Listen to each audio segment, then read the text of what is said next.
Hello everyone. इस video में मैं डिस्कस करूंगा फाइनल सीए के एएफएम सब्जेक्ट के डेरिवेटिव्स चैप्टर के एक वेरी इंपॉर्टेंट कॉन्सेप्ट जो है परफेक्ट हेजिंग। अगर हमें परफेक्ट हेजिंग करना है तो उसके लिए हमें क्या करना होगा वो हम इस सम में इस क्वेश्चन में ये कॉन्सेप्ट क्लियर करेंगे। ओके, सो परफेक्ट हेजिंग वाला कॉन्सेप्ट हमें डिस्कस करना है। चलिए स्टार्ट करते हैं। Question number 7. A mutual fund is holding the following assets in rupees crores. The investment in diversified equity shares, company के पास 90 crores के एसेट है equity shares and cash and bank balance 10 crores.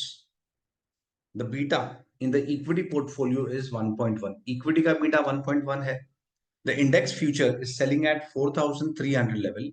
The fund manager apprehends that the index will fall at the most by 10%.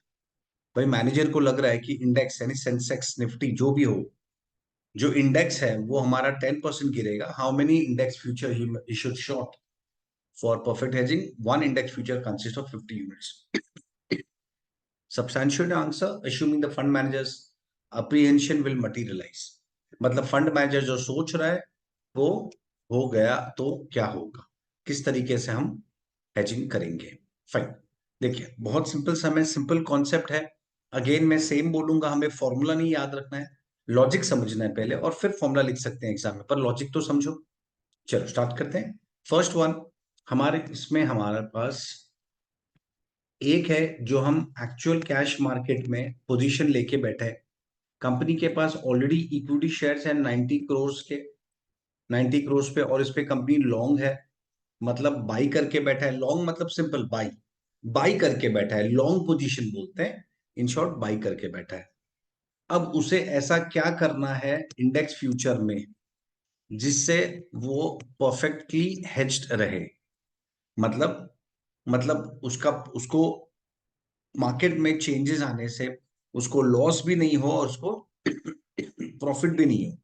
उसे loss भी नहीं होना चाहिए और उसे प्रॉफिट भी नहीं होगा. लेकिन तो ये होता है परफेक्ट हेजिंग. अभी हम परफेक्ट हेजिंग कैसे करेंगे वो समझ लेते हैं. फाइन, अब हमें करना क्या है, एक सिंपल लॉजिक समझाता हूं. हम बोलेंगे कि भाई इंडेक्स फ्यूचर का जो पोजीशन है, let it be X, let it be X, उसे एक्स रुपीस के शॉर्ट करने चाहिए index future. See first of all एक चीज समझो, ये इंडेक्स फ्यूचर है एंड किसी कंपनी का स्पेसिफिक फ्यूचर नहीं है, ये इंडेक्स का फ्यूचर है, मार्केट का फ्यूचर है. Fine, okay. अभी देखिए यहाँ पे क्योंकि लॉन्ग पोजीशन है तो ऑब्वियसली अगर उसे हेज करना है तो उसे शॉर्ट करना होगा. एक सिंपल एग्जांपल दूं, अगर मैं बोलूंगा कि सपोज इंडिया श्रीलंका का मैच चल रहा है और मैंने इंडिया विन पे पैसा लगा दिया है, तो अब मैं अगर इंडिया विन पे पैसा लगा के बैठा हूं और मुझे लग रहा है कि नहीं अब तो इंडिया हार रहा है तो मुझे इंडिया लूज पे पैसा लगाना चाहिए, तो मेरा हेजिंग हो जाएगा. इन शॉर्ट, मैंने अगर एक पार्टी से समझो एक बेट की, एक सिंपल एग्जांपल देता हूँ. मैं हूं और मैंने एक मिस्टर ए से बेट की है कि भाई इंडिया जीतेगा. यहाँ पे मैं बोल रहा हूँ इंडिया विंस, और मैंने 1,000 रुपए की बेट लगाई. अब मुझे लग रहा है कि इंडिया हार रहा है तो मैं किसी दूसरे बंदे से 1,000 रुपए का सेम बेट लगा दूंगा इंडिया लूज करके. तो इससे क्या हो जाएगा, इससे हमारा ये इनफ्लो और आउटफ्लो कैंसिल हो जाएगा. तो बस यही तो हेजिंग होता है.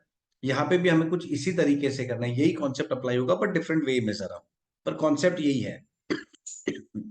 अब देखो यहाँ पे 90 करोड़ का मेरा एक्चुअल लॉन्ग पोजीशन है, तो जैसे मैंने बताया क्योंकि यहाँ पे लॉन्ग है तो मुझे यहाँ पे शॉर्ट होना पड़ेगा. ऑपोजिट पोजीशन लेंगे तो ही तो हेजिंग होगा, अदरवाइज हेजिंग नहीं होगा. फाइन, अब क्वेश्चन में लिखा है कि फंड मैनेजर सोच रहा है कि 10% से उसका 10% से मार्केट विल फॉल. देखो यहाँ पे लिखा था fund manager appreciate the index will fall at most by 10%. इसका मतलब ये जो इंडेक्स है वो 10% गिरेगा. अब अगर इंडेक्स 10% गिरेगा तो इंडेक्स फ्यूचर कितना गिरेगा? ऑब्वियसली वो भी 10% ही तो गिरेगा, वो भी 10% ही गिरेगा, क्योंकि इंडेक्स और इंडेक्स फ्यूचर तो एक ही प्रोडक्ट है. तो अगर इंडेक्स 10% गिरेगा तो इंडेक्स का फ्यूचर भी 10% ही गिरेगा. आई होप ये पॉइंट सबको समझा. फिर क्योंकि हमारे शेयर का बीटा 1.1 है, तो अगर इंडेक्स 10% से गिरेगा तो मेरा कंपनी का मेरा जो पोर्टफोलियो शेयर्स के पोर्टफोलियो वो 11% से गिरेगा. वो 11% से गिरेगा. 11 कैसे आया देखो, 11 कैसे आया, 10 इंटू बीटा। 1.1 का मतलब क्या होता है? देखो, हम जब बोलते हैं बीटा इज 1.1, उसका मतलब, मैं एक सिंपल एग्जांपल देता हूं, मैं बोलता हूं बीटा 2 है। इसका मतलब कि मार्केट अगर 10% से गिरेगा तो मेरा शेयर, मेरा पोर्टफोलियो 20% से गिरेगा, डबल। अच्छा, मेरा बीटा 3 है, मतलब मार्केट 10% से गिरेगा तो मेरा शेयर, मेरा पोर्टफोलियो 30% से गिरेगा। सिमिलरली यहाँ पे हमारा बीटा 1.1, इसका मतलब मार्केट 10% से गिरेगा तो मेरा शेयर 10 इंटू 1.1 दैट इज 11% से गिरेगा।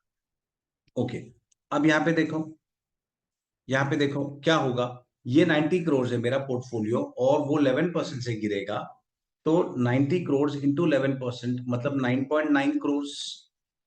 9.9 करोड़ का मुझे लॉस होगा। क्यों लॉस होगा? क्योंकि मैं ये लॉन्ग हूं, लॉन्ग मतलब बाई करके बैठा हूं। तो अगर प्राइसेस गिरेंगे तो मुझे नुकसान होगा, लॉस होगा। फाइन। अब यहाँ पे 9.9 करोड़ है तो मुझे यही फिगर यहाँ पे चाहिए, तो ही तो मेरा परफेक्ट हेजिंग होगा। तो सिंपल बात है, तो मुझे यहाँ पे 9.9 करोड़ का प्रॉफिट चाहिए, तो हेज हो जाएगा हमारा, ये सेट ऑफ हो जाएगा प्रॉफिट लॉस। अब ये 9.9 करोड़ है, तो ये मैंने एक्स रुपीस के इंडेक्स फ्यूचर्स में एंटर किए, जो 10% से गिर रहा है। तो in short I can very well से कि एक्स इंटू 10% करेंगे तो मुझे 9.9 करोड़ आना चाहिए। तो अगर मैं रिवर्स जाऊं, यहां से मैं रिवर्स जाऊं, यहां से रिवर्स जाएं, तो ये आ जाएगा 99 करोड़। 99 करोड़ मतलब x into 10% is equal to 9.9 crore, ये मुझे चाहिए। तो 9.9 करोड़ डिवाइड बाय 10% तो x। इन शॉर्ट हमने क्या किया? हमने एक ऐसे अमाउंट का इंडेक्स फ्यूचर लिया है, शॉर्ट किया है। देखो और एक बात समझो, यहाँ पे मैंने शॉर्ट किया है, क्योंकि मैंने शॉर्ट किया है और मार्केट गिरा है। शॉर्ट करने पे मार्केट अगर गिरेगा तो मैं कम में बाई करूंगा और मेरा स्क्वायर ऑफ कम फिगर पे होगा तो मुझे प्रॉफिट होगा। सिंपल बात है ना। समझो अगर मैंने 1000 रुपए में कोई चीज बेची है और उसका प्राइस गिर गया, से 900 हो गया, तो मैं 900 में बाई करूंगा तो मुझे 100 का फायदा होगा ना। बस यही कॉन्सेप्ट यहाँ पे अप्लाई किया है। तो आई होप ये समझा। इसमें मैंने क्या किया, 90 करोड़ के पोर्टफोलियो को हेज करने के लिए मैंने एक्स अमाउंट का इंडेक्स फ्यूचर में शॉर्ट किया है, और जो एक्स अमाउंट मुझे आया है 99। किस तरीके से आया, एक बार मैं फिर से समझाता हूँ। मैं फिर से समझाता हूँ। मैंने यहाँ पे एक्स, चलिए मैं एक बार फिर से सॉल्व करके बताता हूँ शॉर्ट में, तो और क्लैरिटी मिलेगा। देखिए शॉर्ट में बताता हूँ। यहाँ पे 90 करोड़ का लॉन्ग पोजीशन है, और मार्केट, और ये इंडेक्स फ्यूचर्स है, मार्केट 10% गिरेगा ऐसा मैनेजर को लग रहा है। अगर मार्केट 10% गिरेगा तो ये 11% गिरेगा, क्योंकि 10 इंटू 1.1 11%। तो 90 इंटू 11% 9.9 करोड़ का यहाँ पे मुझे लॉस होगा। यहाँ पे लॉस होगा तो मुझे ये सेम फिगर यहाँ पे चाहिए पर प्रॉफिट के फॉर्म में। तो यहाँ पे प्रॉफिट अर्न करना है तो यहाँ पे मुझे शॉर्ट करना पड़ेगा। ये लॉन्ग है तो ये शॉर्ट, तो ही तो स्क्वायर ऑफ होगा, तो ही हेजिंग होगा ना। जैसे मैंने बताया था मुझे रिवर्स पोजीशन लेनी। अब यहाँ पे मैं एक्स रुपीस का इंडेक्स फ्यूचर में एंटर करूंगा, तो एक्स रुपीस पे 10% फॉल जो आएगा वो 9.9 होना चाहिए। इन शॉर्ट मुझे ये आंसर आ गया 99, विच मीन्स अगर मैं 99 के इंडेक्स फ्यूचर शॉर्ट करता हूं तो 10% मार्केट गिरेगा तो 9.9 का मुझे प्रॉफिट होगा, और वो प्रॉफिट मेरे लॉस को ऑफसेट कर देगा। आई होप ये पॉइंट समझ गया सबको। ये हो गया हमारा 1 सेकेंड।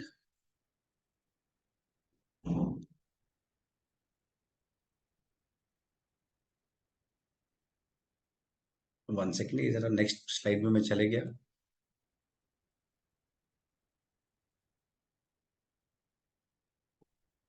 हाँ, हम ये क्वेश्चन नंबर 7 पे थे। हाँ, मैं ये डिस्कस कर रहा था कि अगर ये परफेक्ट एचिंग तो हो गया हमारा, तो इस तरीके से किया जाता है। मतलब इस एक सिंपल बोलूं तो इसको हमने एक यू शेप बना दिया। यू शेप मतलब यहां से जो लॉस होगा 9.9, वही मेरा यहाँ पे प्रॉफिट होना चाहिए 9.9, और वो 9.9 से डिवाइड करके हम करेंगे तो हमें 99 मिलेगा। तो ये बेसिक एक यू शेप स्ट्रक्चर मैं बोलता हूँ। फाइन। अब इस चीज को अगर मुझे फॉर्मूला में एक्सप्रेस करना है तो वो कैसा होगा कि value of index future, value of index future is equal to, value of index future is equal to जो भी हमारा पोर्टफोलियो का वैल्यू है इनटू बीटा। देखिए ये चीज अगर शॉर्टकट में कैलकुलेट करना है, एकदम शॉर्टकट में, तो हम इस तरीके से कर सकते हैं। Value of index future is equal to portfolio value into beta. देखिए एग्जाम पॉइंट से हमें फॉर्मूला तो याद रखना पड़ेगा, क्योंकि 1 सेकंड में आंसर आ जाएगा। यहाँ पे भी हमने वही किया, देखो मेरा पोर्टफोलियो वैल्यू क्या था, 90 करोड़। तो 90 करोड़ पोर्टफोलियो वैल्यू है, और उस पर इंटू बीटा करेंगे 1.1, तो मुझे इमीडिएटली 9.99, सॉरी 99 करोड़ मिल जाएगा, 99 करोड़। तो इस तरीके से 1 सेकंड में आंसर मिल जाएगा। एक तो ये कॉन्सेप्ट इंपॉर्टेंट है, दूसरा इसका लॉजिक समझना जरूरी है। ओके, आई होप सबको ये यू शेप करके जो मैंने बनाया ये कॉन्सेप्ट समझ गया होगा, और ये भी समझ गया कि ये फॉर्मूला कर अप्लाई करेंगे तो डायरेक्टली मिल जाएगा। अच्छा, एक सेकंड एंगल से देखूं, अगर एक सेकंड एंगल से बात करूंगा, तो यहाँ पे रेट 10% है, वेराज यहाँ पे रेट 11% है, करेक्ट। तो अगर अगर एक जगह पे मेरा रेट, यहाँ पे रेट कम है 10%, इंडेक्स फ्यूचर में रेट 10% है, और मार्केट में मेरा शेयर का पोर्टफोलियो में रेट 11% है, अगर इस तरीके से है, और मुझे सेम रिटर्न चाहिए, तो लॉजिकली स्पीकिंग, क्योंकि यहाँ पे रेट कम है, तो मुझे अमाउंट ज्यादा इन्वेस्ट करना पड़ेगा या ज्यादा अमाउंट का इंडेक्स फ्यूचर लेना पड़ेगा। ओनली इन दैट केस दोनों का जो फाइनल आंसर है वो सेम देगा। ओके, आई होप ये समझ गया है। अब मैं अभी अभी एग्जाम पॉइंट से इसको कैसे लिखना है वो बताता हूँ। अभी एग्जाम पॉइंट से हम इसको इस तरीके से स्टार्ट करेंगे कि भाई, अभी मैं एग्जाम पॉइंट से बताता हूँ। ये मैंने एक तुम्हें एक लॉजिक समझा दिया है, और स्पेशली एग्जाम में तो हम, जैसे मैंने बताया, हम ये फॉर्मूला यूज करेंगे। ओके, चलो मैं एग्जाम पॉइंट से लिखाता हूँ। अभी सपोज अगर मैं बोलूंगा कि मुझे इंडेक्स फ्यूचर्स कितना है, तो index futures, value of index future जो मुझे शॉर्ट करना है, ये शॉर्ट लिखना जरूरी है, दिस शोज कि हम हेजिंग कर रहे हैं, is equal to portfolio value into beta. तो वो आ गया 90 इंटू 1.1, 99 करोड़। तो ये हमारा फर्स्ट स्टेप हो गया। फिर हम बोलेंगे नंबर ऑफ इंडेक्स फ्यूचर्स, हमें कितना इंडेक्स फ्यूचर्स लेना है, number of index futures contract, कितने कॉन्ट्रैक्ट लेने हैं। देखिए एक कॉन्ट्रैक्ट जो है ना, एक कॉन्ट्रैक्ट उसमें कितने यूनिट्स है और उसका वैल्यू क्या है, देखो एक कॉन्ट्रैक्ट जो है इंडेक्स फ्यूचर का, उसमें 50 यूनिट्स है, और उसका वैल्यू है 4300। 50 यूनिट्स और 4300 उसका वैल्यू है, 50 यूनिट्स एंड 4300, विच मीन्स एक कॉन्ट्रैक्ट का वैल्यू है 2,15,000, और मुझे 99 करोड़ के टोटल वैल्यू चाहिए। तो 99 करोड़ डिवाइड बाई 2,15,000, तो वो हो गया 4605 कॉन्ट्रैक्ट्स। तो ये हो गया हमारे नंबर ऑफ कॉन्ट्रैक्ट्स। ओके, ये हो गया हमारे नंबर ऑफ कॉन्ट्रैक्ट्स। एग्जाम में इस तरीके से प्रेजेंट करना है। स्टार्टिंग का मैंने पूरा एक्सप्लेनेशन लॉजिक समझाने के लिए दिया था, तो एग्जाम में तुम्हें इस तरीके से प्रेजेंट करना है। तो इतने नंबर ऑफ फ्यूचर्स कॉन्ट्रैक्ट है। अब हम बोलेंगे if market falls by 10%, if market falls by 10%, then portfolio will fall by 11%, जो मैंने बताया था 10 इंटू बीटा। इस तरीके से हम फाइंड कर सकते हैं। फिर फिर पोर्टफोलियो में मुझे लॉस कितना होगा, 90 crore into 11%, that is 9.9 crore का मुझे लॉस होगा। लेकिन इंडेक्स फ्यूचर में प्रॉफिट होगा, क्योंकि मैं शॉर्ट करके बैठा हूं। तो कितना होगा, एक कॉन्ट्रैक्ट 2,15,000 का है, इनटू 4605 कॉन्ट्रैक्ट करूंगा, तो ये मेरा नंबर ऑफ कॉन्ट्रैक्ट हो गया, और ये गिर रहा है 10% से, तो वो आ जाएगा 2,15,000 into 4605 into, sorry 2,15,000 into 4605 into 10%, जो रफली 9.9 करोड़ के अराउंड है। 7,500 रुपीज ज्यादा है, क्योंकि ये जो था ये एग्जैक्ट नंबर नहीं था, उसमें डेसिमल में डिफरेंस था, इसीलिए थोड़ा प्रॉफिट लॉस ऊपर नीचे होगा। फाइन, पर ब्रॉडली 9.9 करोड़। तो ये मेरा प्रॉफिट हो गया इंडेक्स फ्यूचर में, और ये पोर्टफोलियो का लॉस जो सेम है। हेंस परफेक्ट हेजिंग हो गया है। आई होप सबको समझ गया। और फाइनली टू सम अप, मैं फिर से यही बोलूंगा कि हमें ये फॉर्मूला याद रखना है। आगे के सम्स में ये फॉर्मूला इंपॉर्टेंट है। मैं आगे के वीडियो में भी फिर ये कॉन्सेप्ट फिर से नहीं समझाऊंगा, मैं डायरेक्टली ये फॉर्मूला लेके ही स्टार्ट करूंगा। I hope you all are okay with this thing. मैंने जैसे बताया कि ये फॉर्मूला, ये कॉन्सेप्ट कि हमें परफेक्ट हेजिंग करने के लिए कितने इंडेक्स फ्यूचर लेने हैं, इसके लिए हमें आगे के और 4-5 सब में ये कॉन्सेप्ट काम आएगा, इसलिए you should be very thorough with this concept. I hope we are okay with this. चलो बाय।